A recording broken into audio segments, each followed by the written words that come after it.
Jesus irá outra vez aqui.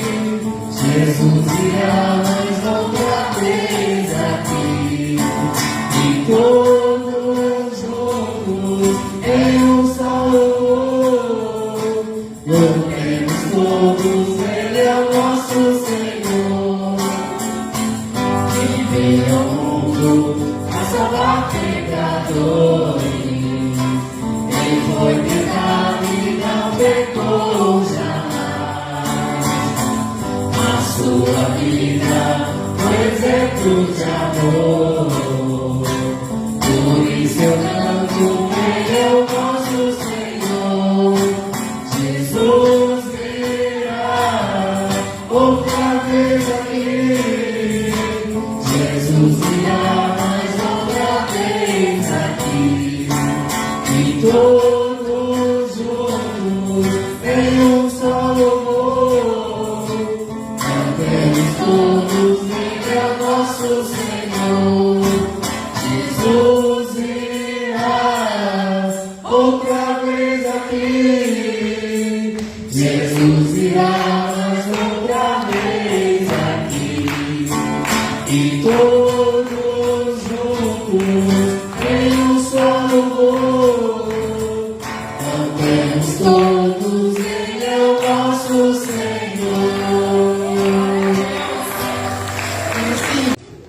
Tem algumas cenas que, quando a gente vai passar, ou pelo menos quando a gente vai ser chamado para ver algumas cenas, aparece lá na tarja, né?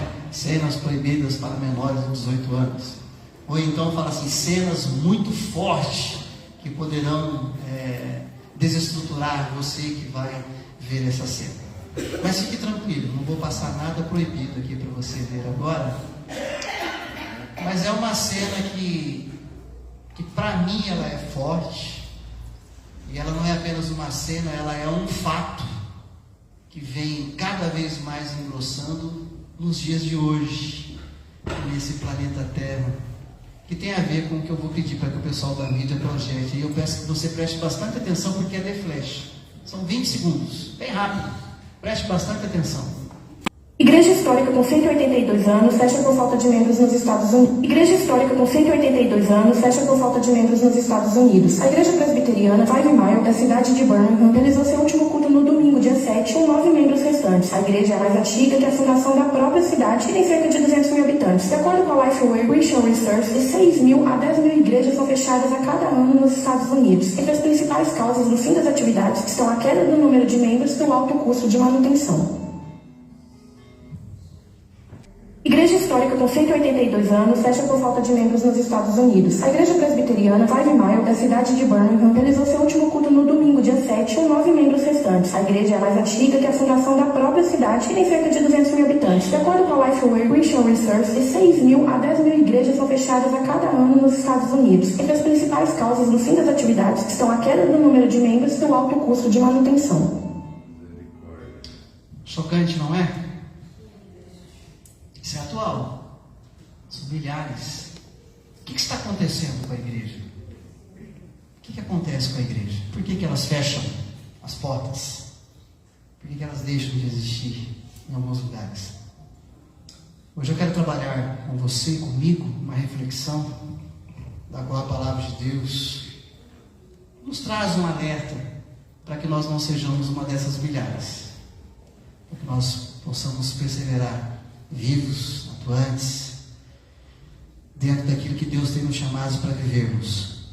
A princípio, o título que eu vou falar por si só vai parecer estranho, mas é o que nós precisamos: o cristianismo de transformação. Esse é o título da mensagem de hoje. Nós precisamos viver cada vez mais um cristianismo de transformação. E eu separei aqui hoje 3 textos onde eu quero trabalhar essa conversa com a igreja, para que nós não sejamos mais uma na estatística dessas milhares de igrejas que vem fechando. Conquanto fala-se nos Estados Unidos, sexta-feira à noite eu conversava com um colega pastor que se formou comigo.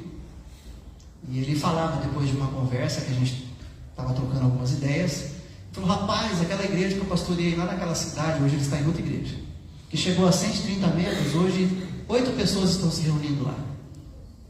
8. Coisa daqui, sexta-feira, falando com um colega pastor. 8 pessoas só se reúnem. Eram 130, vigorosas, cheias de atividade. O que está acontecendo com a igreja do Senhor na face da terra? Esses 3 textos que eu separei, o primeiro deles está em Tiago, capítulo 1, verso 27. E eu peço que você abra sua Bíblia comigo nesse texto da palavra de Deus. Tiago, capítulo 1, verso 27. Depois nós leremos o segundo e depois o terceiro texto. Nós trabalharemos essa questão do cristianismo, transformação.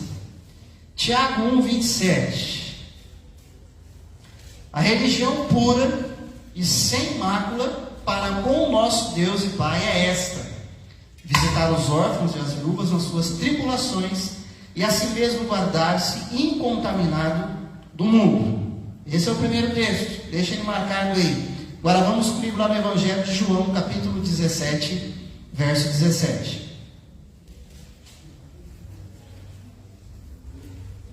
Diz assim a palavra de Deus no Evangelho de João, capítulo 17, verso 17. Santifica-os na verdade, a tua palavra é a verdade. Lido esses 2 textos no Novo Testamento, eu quero ler um terceiro e último texto, que está lá no Antigo Testamento, está lá em Juízes, capítulo 17, dos versos 7 a 13. E depois nós queremos traçar um paralelo nessas 3 narrativas. Juízes, capítulo 17, versos 7 a 13, diz a palavra de Deus: havia um moço de Belém de Judá, da tribo de Judá, que era levita e se demorava ali. Esse homem partiu da cidade de Belém de Judá para ficar onde melhor lhe parecesse. Seguindo, pois, o seu caminho, chegou à região montanhosa de Efraim até a casa de Mica. Perguntou-lhe Mica: de onde vens? Ele me respondeu: sou levita de Belém de Judá e vou ficar onde melhor me parecer. Então lhe disse Mica: fica comigo e sê-me por pai e sacerdote, e cada ano te darei 10 ciclos de prata, um vestuário e um sustento. O levita entrou e consentiu em ficar com aquele homem, e o moço lhe foi como um de seus filhos. Consagrou Mica ao moço levita, que lhe passou a ser sacerdote, e ficou em casa de Mica. Então disse Mica: sei agora que o Senhor me fará bem, porquanto tenho um levita por sacerdote. Nós temos aqui 3 narrativas bíblicas. Palavra de Deus, que foi lida a mim e a você. A primeira narrativa, ela se trata de uma orientação que o apóstolo Tiago está fazendo à igreja do primeiro século. A segunda narrativa, ela se trata da oração sacerdotal de Jesus Cristo, que foi feita pelos seus discípulos antes dele ser assunto aos céus. A terceira narrativa se trata de Mica contratando um sacerdote para que Deus lhe faça bem. Por isso, dentro do nosso tema de hoje, cristianismo de transformação, em primeiro lugar é transformando a minha vida. Eu gostaria que você repetisse comigo, diga assim: cristianismo de transformação, transformando a minha vida, transformando a minha vida, a vida de cada um de nós. Nas 2 primeiras narrativas, tanto a de Tiago quanto a de João, 2 apóstolos de Jesus Cristo, nós temos 2 grandes marcas que elas apontam para a verdadeira transformação, para a verdadeira mudança na vida de um cristão. A primeira mudança é santidade. Quando nós olhamos na narrativa do Evangelho de João, na oração sacerdotal de Jesus sendo feita pelos discípulos, Jesus está orando: Pai, santifica-os. Jesus, na sua oração, pede a Deus o Pai que os seus discípulos sejam santificados. A santidade também na narrativa da carta de Tiago à igreja para cada cristão, com uma outra palavra, onde ele diz assim: guardem-se incontaminado do mundo. Tanto o apóstolo João narra Jesus orando ao Pai para que haja santidade na vida de seus discípulos, quanto Tiago, na sua carta à igreja no primeiro século, pede para que essa igreja busque por guardar-se incontaminado do mundo, ou seja, vivam a santidade. Tiago e Jesus, eles estão aqui colocando para os seus discípulos, para a igreja, que há um padrão a ser vivido. E esse padrão para ser vivido precisa ser absorvido. E esse padrão é a verdade. Mas que verdade é essa? Lá no Evangelho de João, quando Jesus está orando, ele fala: santifica-os na verdade. E o que ele chama de verdade? A tua palavra é a verdade. A tua palavra é a verdade. O Evangelho de João, ele coloca a palavra de Deus como um padrão, uma maneira de se viver uma verdade. E essa palavra de Deus, que ela é verdade, ela é padrão, afirmada na voz do apóstolo João, é porque ele ouviu alguém falando que Jesus orou pelos seus discípulos, e ele estava lá, ele fez parte dessa oração. Ele não só ouviu pessoas falando, mas ele participou como um dos discípulos de Jesus. Jesus orou para que o Pai nos santificasse, para que nós pudéssemos viver uma vida com um padrão diferenciado. Tiago, quando ele fala à igreja do primeiro século, para que eles vivam incontaminados com este mundo, é a mesma oração que Jesus fez. Não se contaminar com esse mundo, ou seja, não absorva os valores deste mundo, os valores deste presente século. Vivam em santidade, vivam acima desse padrão mundano, vivam diferente. Vivam com os valores de Deus permeando a mente e a alma de vocês. Tiago, ele trabalha em toda a sua carta o cuidado que os cristãos precisavam ter em relação àquilo que ele continuava chamando de pecado. Para Tiago, o pecado ainda existe. E ele fala a respeito de vários pecados aqui na carta. Aqui tem esses 5 capítulos de Tiago. Deixar de praticar a impureza.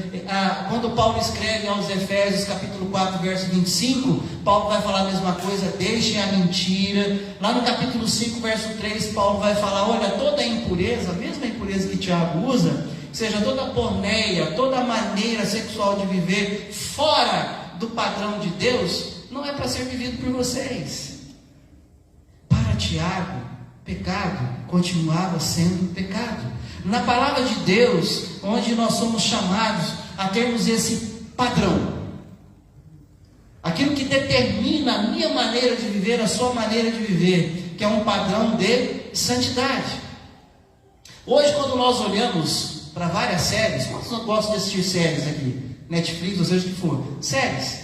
Só para dizer, tá? Série é um nome chique de novela, tá bom? São as novelas com nome de série.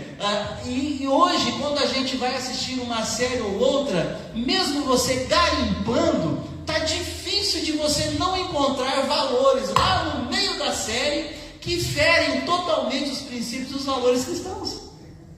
É terrível. Você começa a assistir algo achando que é um tema legal, e lá no meio eles começam a defender aquilo que a palavra de Deus não defende.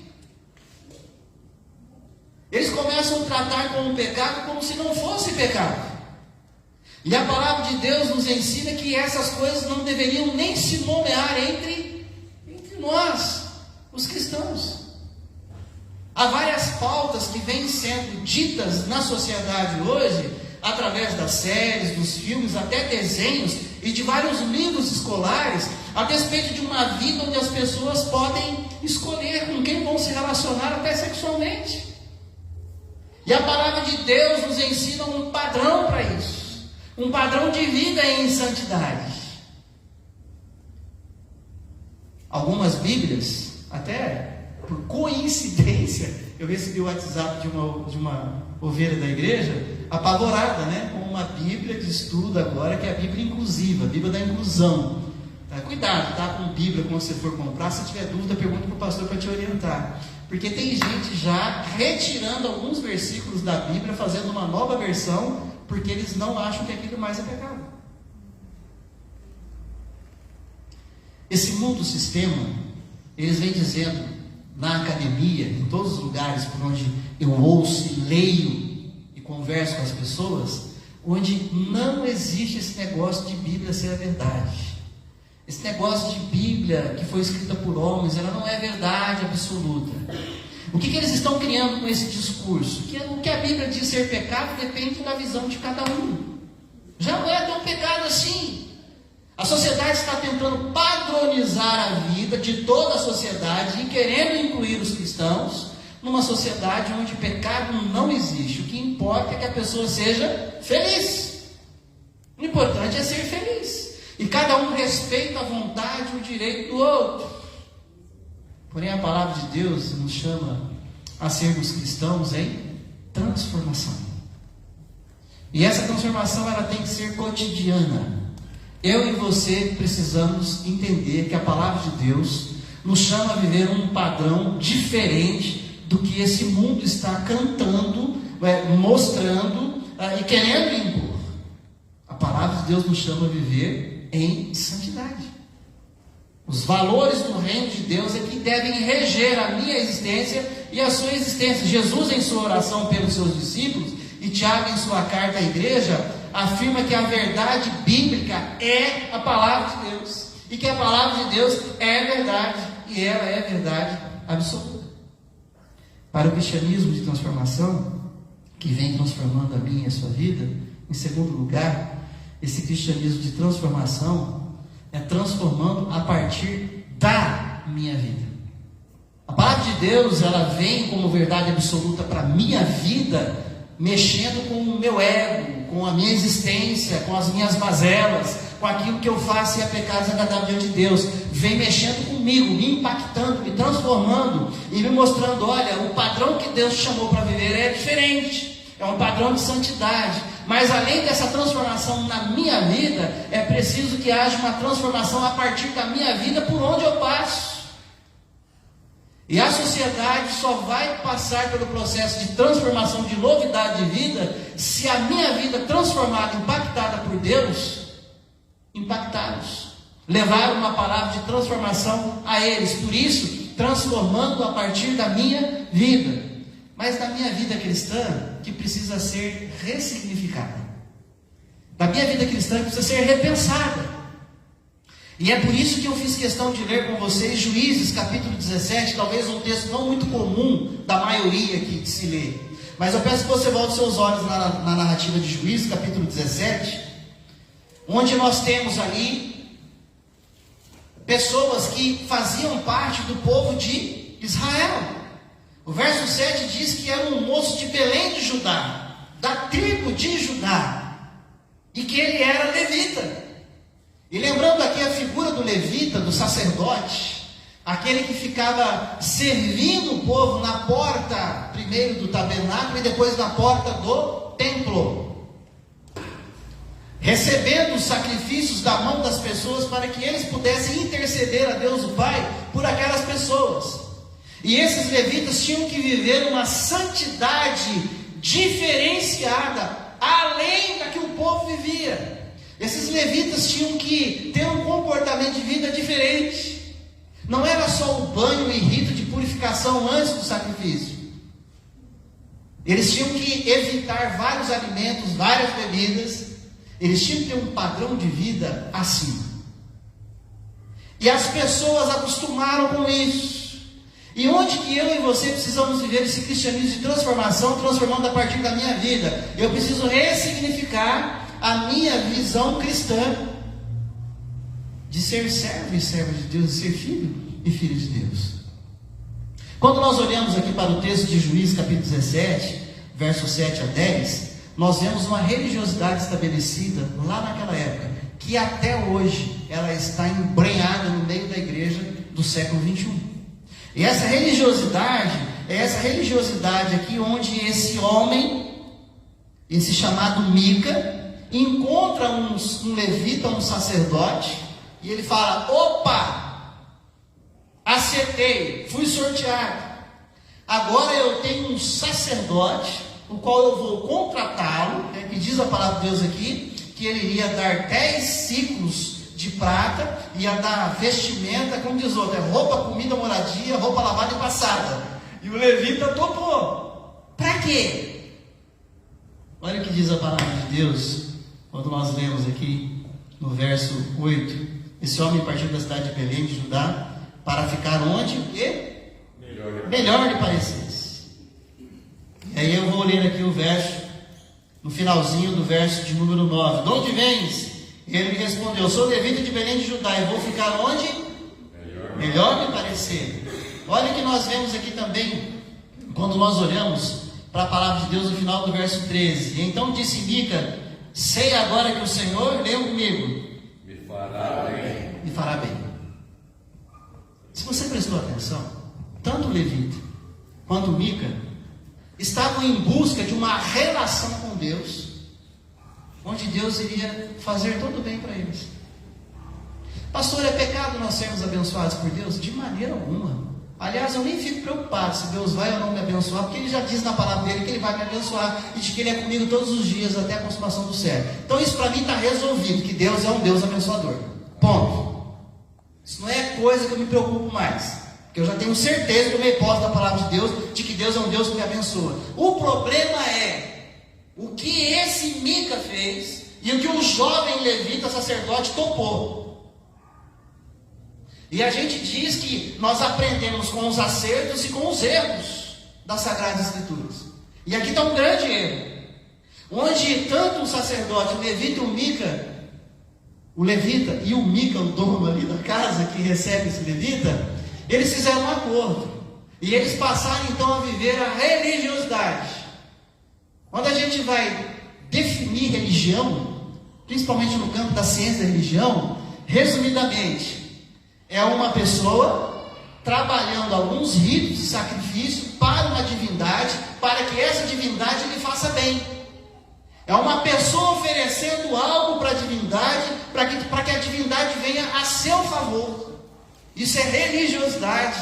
E essa religiosidade foi a que Mica propôs para o levita. E o levita topou, porque primeiro que ia ficar confortável para ele, arrumou casa, comida lavada, para tudo. E o Mica arrumou alguém. Presta atenção, o Mica arrumou alguém que vai viver a santidade que Mica não estava disposto a viver. O Mica arrumou alguém que já é sacerdote, que já está acostumado a abrir mão de várias questões pessoais, que já está acostumado a viver a santidade diante de Deus, para que esse sacerdote faça o sacrifício, o rito de intercessão para Deus, que Mica não estava a fim de pagar o preço. Para que esse sacerdote então lhe faça bem. E como o sacerdote iria fazer bem a ele? Faça todo o serviço de santidade, viva você a santidade, interceda a Deus por mim, porque aí eu sei que Deus me fará bem.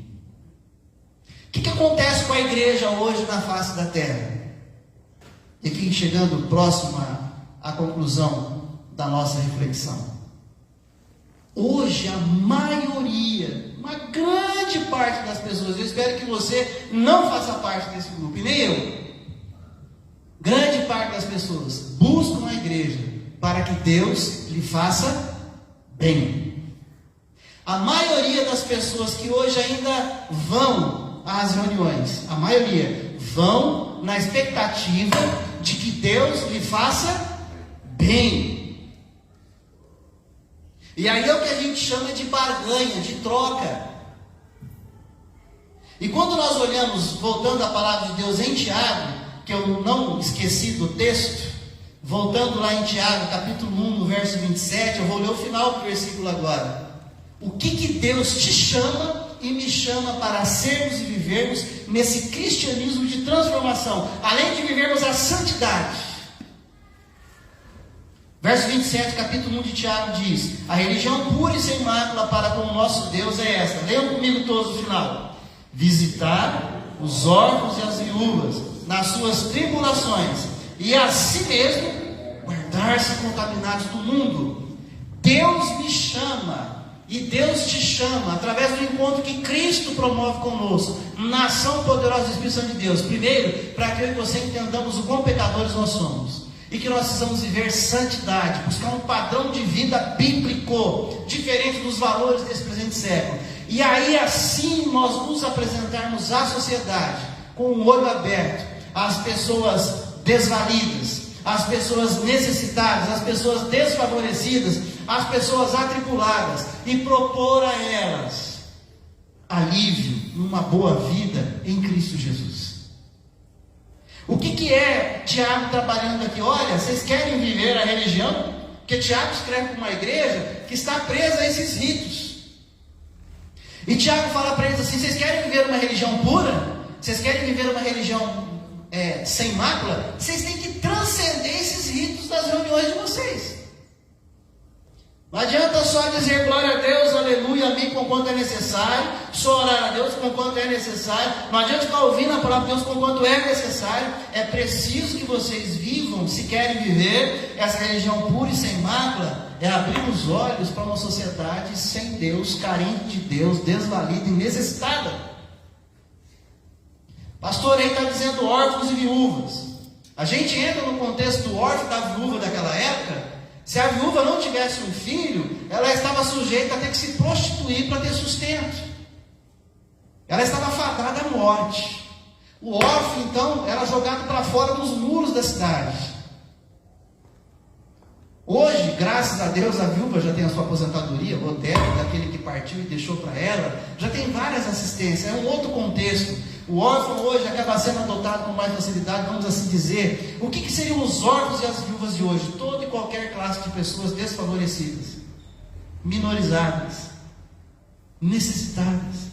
Onde eu, como um cristão, por onde eu passar e você por onde passar, precisamos ter os olhos abertos. Usando aqui e fazendo uma paráfrase com a parábola do bom samaritano. Não fazer vista grossa para aqueles necessitados, que nós passamos perto deles, os quais nós vemos, com os quais nós nos encontramos no dia a dia. A partir daqueles que estão em casa, fora de casa, na comunidade da fé, na sociedade em geral. O que está acontecendo, e aqui eu volto à pergunta inicial, o que está acontecendo com a igreja de Jesus Cristo? Por que hoje nós temos que passar um vídeo terrível desse? Onde milhares de pessoas fecham, milhares de igrejas estão fechando por ano. Num país do qual fez parte da nossa evangelização aqui no Brasil. Um dos que participou da evangelização do Brasil. Onde numa conversa com um pastor amigo meu, há 2 dias atrás, ele falou: olha, eram 130 pessoas que frequentavam lá. Agora tem 8 indo no culto. Na escola dominical, o pastor e a esposa dele e o filho. O que está acontecendo com a igreja de Jesus Cristo? Será que há essa mentalidade de mica na cabeça dos cristãos de hoje? Onde olha na expectativa de que tem que ter lá um sacerdote, tem que ter lá uma banda que toque bonito e gostoso, que me faz tremer, arrepiar, uma pregação que seja confortável e gostosa, que não me tire da zona de conforto, e aí eu ir à igreja vai me fazer bem. Mas é para fazer bem. Nós não estamos dizendo que viver em comunhão não faz bem. O melhor lugar, a melhor reunião para se estar é essa. Mas com uma ideia não de mica. Deixar que o sacerdote faça tudo. Deixar que o sacerdote viva a santidade pelos demais. Mas é uma ideia a qual Jesus ora pelos discípulos. A qual Tiago alerta aquela igreja. Pai, santifica-os na verdade. A tua palavra é a verdade. Guardem-se incontaminados do mundo. Quer ver, irmãos? Vocês conhecem o pastor de vocês aqui há 17 anos, pelo menos quem está aqui esse tempo todo. Presta atenção. Imagine um de vocês aí, ou você que está online conosco. Se você escorregar na maionese, pisar na casca de banana, cometer uma gafe, alguma coisa que é pecado aí na sociedade. Como é que você vai ficar perante a igreja toda, se chegar a isso? Esquece. Vamos passar? Imagina se o pastor passar pelo mesmo que você. O que acontece com ele? Exonerado. Porque o pastor não pode, porque ele é o cara que a gente espera que nos faça bem. Ele é o sacerdote, ele tem que ser mais santo do que nós. Ele é assim com Deus. Como é que ele vai interceder para a gente? Como é que ele vai fazer a oração botando a mão na nossa cabeça? Isso aqui é uma ideia religiosa de mica. Ele quis alguém dentro da casa dele, na vida dele, que pagasse o preço de santidade por ele. E que oferecesse o sacrifício a Deus para que Deus viesse em favor dele, para que Deus lhe fizesse bem. O que te trouxe hoje aqui? O que vai trazer você aqui domingo que vem? O que me trouxe aqui? O que vai te trazer aqui domingo que vem? Para que Deus nos faça bem, ou para que entendamos que viemos aqui para servir ao Deus dos deuses, o Senhor dos senhores, o Rei dos reis. Amém. Nós viemos aqui para ouvir a palavra de Deus que nos convoca e nos chama para sermos mais santos. Homens e mulheres que têm um padrão de vida diferenciado. E ao sairmos dessa porta para fora, onde nós passarmos, nós temos os olhos abertos aos necessitados. E as pessoas olharem para nós e verem e dizer, ali vai um homem e uma mulher diferente. Eles têm um padrão de vida diferente. Eles não concordam com isso que o presente século está dizendo que pode, vale tudo. Não. Eles têm um padrão de vida diferente. Isso que eu chamo de cristianismo transformado, ou em transformação. A palavra de Deus me alerta e te alerta nessa reflexão, onde inegavelmente Deus é fiel à palavra dele. E por ele ser fiel à palavra dele, ele sempre estará me abençoando e te abençoando. Amém. Mas não pelo que eu faço ou deixo de fazer para ele. Não pela troca do levita com Mica. Mas porque eu busco viver uma vida em santidade. Porque você busca viver uma vida em santidade.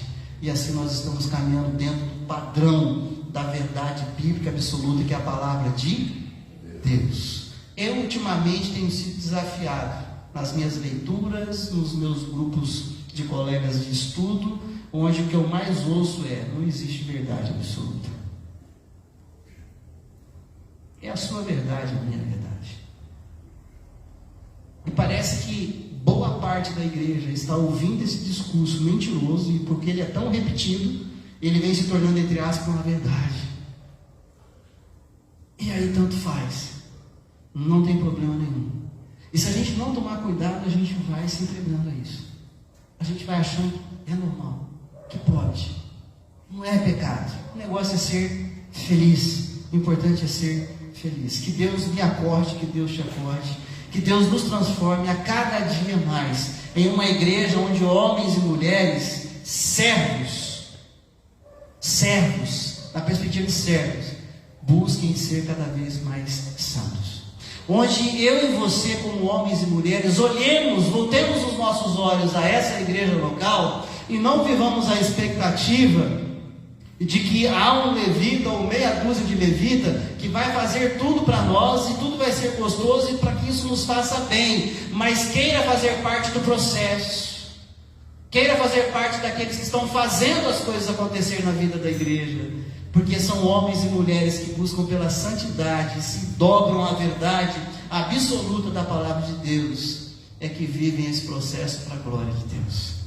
Que você viva isso, que eu viva isso, em nome de Jesus Cristo. Eu não quero fazer parte jamais de uma igreja que seja a estatística desse que nós vimos no vídeo, no começo dessa mensagem.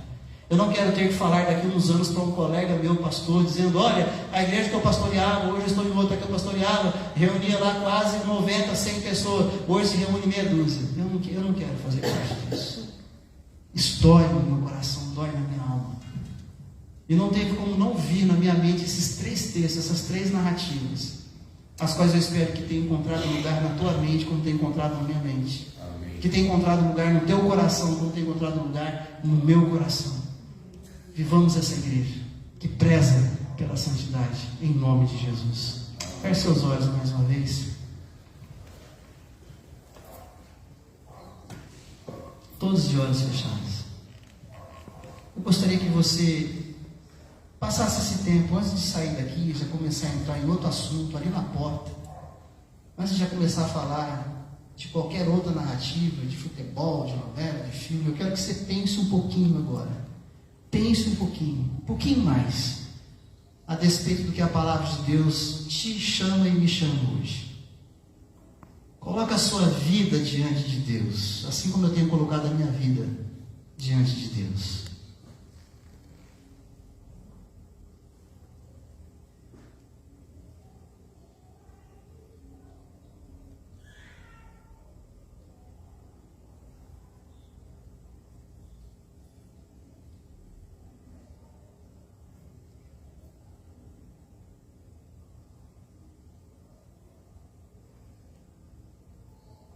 O quanto eu e você temos prezado pela santidade, pelo padrão de vida no qual a palavra de Deus nos convida a vivermos. O quanto já tem se tornado normal aos meus olhos, aos seus ouvidos aos seus ouvidos, aquilo que vemos, assistimos e ouvimos na sociedade de hoje. Valores totalmente distantes da palavra de Deus. Oremos para que Deus possa sensibilizar os nossos olhos, os nossos ouvidos, a nossa alma.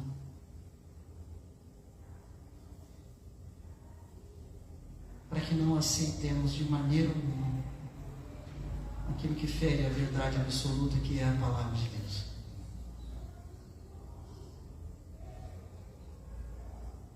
Oremos para que Deus me faça e te faça a vivermos um padrão acima do padrão mundano.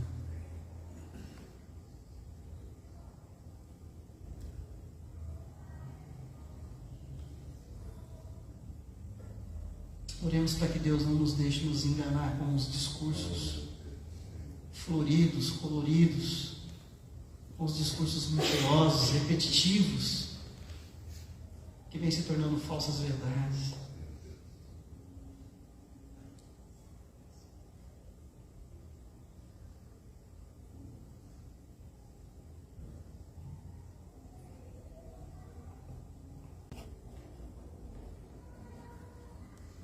Pedir que você continue com os olhos fechados, tá bom? Faz esse exercício, não abre os olhos, não vamos distrair com nada, com ninguém. E com os olhos fechados, e obviamente sem projeção no telão, que você e eu estaremos de olhos fechados, faça essa oração cantada. Renova-me, Senhor Jesus, já não quero ser igual. Renova-me, Senhor Jesus, põe em mim seu coração, porque algo que há dentro de mim necessita ser mudado, Senhor, porque algo que há dentro do meu coração necessita mais de ti. Senhor, nós cantamos essa oração em nome de Jesus. O Jesus que orou ao Senhor há mais de 2000 anos, para que o Senhor nos santificasse. Santifica-nos, ó Deus, eu faço essa oração mais uma vez. Santifica-nos, ó Deus, na Tua palavra. Santifica-nos na Tua palavra, que é a verdade, Senhor. Que ela seja padrão a cada um de nós. Pai, em nome de Jesus Cristo, tem misericórdia de cada um de nós. Perdoa-nos, ó Deus, quando por vezes temos aceitado e praticado aquilo que esse presente século tem proposto a nós. E nos ajuda, Deus, a caminharmos de maneira amorosa e sábia nesse padrão de santidade a qual o Senhor nos faz lembrar essa noite que fomos chamados para vivermos. Nos livra, Deus, dessa religiosidade pagã, da toca, a qual Mica propôs para aquele levita, mas que paguemos um preço, sermos homens e mulheres, sacerdotes e sacerdotisas na presença do Senhor, prezando por santidade, para vivermos em comunhão com o Senhor. Faz isso na vida de cada um de nós, e que a graça de nosso Senhor e Salvador Jesus Cristo, o amor de Deus, o nosso eterno Pai, a comunhão, o consolo e a capacitação do Espírito Santo de Deus, para que vivamos esse cristianismo de transformação, seja sobre a minha vida e sobre a sua vida hoje e até a volta gloriosa de Jesus, no nome de quem nós oramos. Amém e amém, Senhor. Bendito, louvado, exaltado seja o nome do Senhor. Amém. Eu esqueci de orar durante o culto, mas o Tiago, fica em pé, Tiago. Tiago vai prestar vestibular domingo que vem. Ele pede para que a igreja ore, para que Deus refresque na memória dele, que ele está estudando, para ele lembrar, para na hora da prova ir bem, né, Tiagão? Deus abençoe, viu? Pode sentar. Eu vou à porta para cumprimentar vocês. Uma boa semana debaixo da graça e da paz de Jesus. Deus abençoe você que esteve conectado conosco aqui.